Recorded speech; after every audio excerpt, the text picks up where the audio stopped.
SSMB shooting మొదలై చాలా రోజులైంది. 2 షెడ్యూల్స్ కూడా పూర్తి చేశాడు రాజమౌళి. త్వరలో నెక్స్ట్ షెడ్యూల్ మొదలు కానుంది. ఇలా ఉంటే ఈ సినిమా ఫస్ట్ లుక్ ఎప్పుడు వస్తుందా అని ఆశగా వేసిస్తున్నారు ఫ్యాన్స్. మరోవైపు కనీసం ఒక్క ఫోటో అయినా విడుదల చేస్తే బాగుండు అనుకుంటున్నారు వాళ్ళు. కానీ జక్కన్న ప్లానింగ్ మాత్రం మరోలా ఉన్నాయి. ఆయన ఏం చేసినా ప్రపంచం మొత్తం చూడాలి అనుకుంటాడు. అందుకే ఎస్ఎస్ఎంబి 29 ఫస్ట్ లుక్ కోసం భారీగానే ప్లాన్ చేస్తున్నాడు. ముఖ్యంగా ఎప్పుడు విడుదల చేయాలనే విషయంపై కూడా ఇప్పటికే టీం డిస్కషన్స్ నడుస్తున్నాయి. అందులో ఒక డేట్ వాళ్ళు ఫిక్స్ అయిపోయినట్లుగా ప్రచారం జరుగుతుంది. అది కూడా మహేష్ బాబు అభిమానులకు బాగా ఇష్టమైన డేట్, సెంటిమెంట్గా ఫీల్ అయ్యే డేట్. మే 31న సూపర్ స్టార్ కృష్ణ జయంతి సందర్భంగా SSMB 29 first look plus title విడుదల కానున్నాయని తెలుస్తోంది. అంతేకాదు మేలోనే సినిమాపై అధికారిక ప్రెస్ మీట్ పెట్టి దర్శకుడు ఏర్పాటు చేయనున్నాడని సమాచారం. త్వరలోనే దీనికి అధికారిక సమాచారం రానుంది.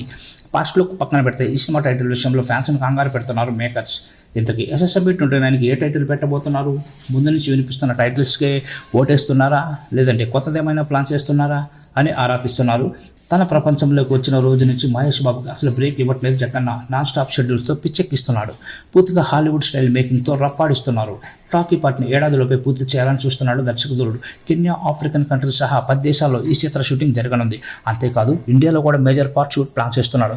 ఒకప్పుడు రాజమౌళి అంటే కేవలం తెలుగు సినిమా కాబట్టి ఏ టైటిల్ పెట్టినా ఓకే, కానీ ఇప్పుడు అలా కాదు.